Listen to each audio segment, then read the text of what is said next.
I get a hiatus from How I Met Your Mother, and that's about a 3.5 month hiatus. And so you try to balance rest with some kind of work that's different from what you've been doing. Memento, memento. You know what? Jeff happens to be a genius. Happens to be or is, because is I can work with.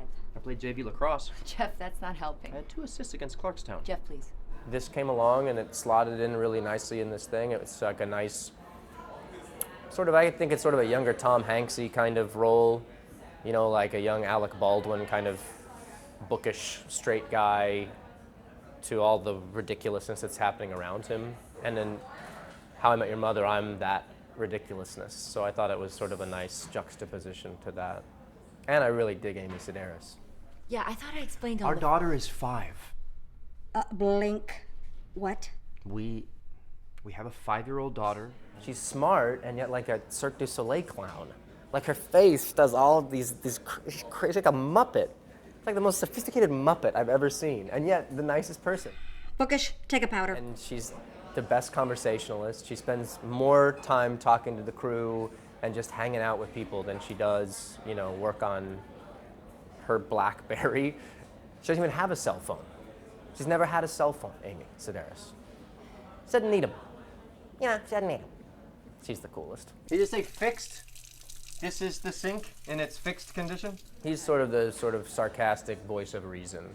He's in love with his wife.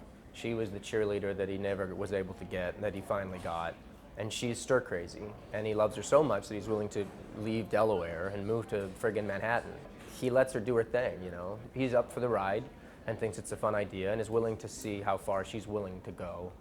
We have to do more. Like we can turn back now.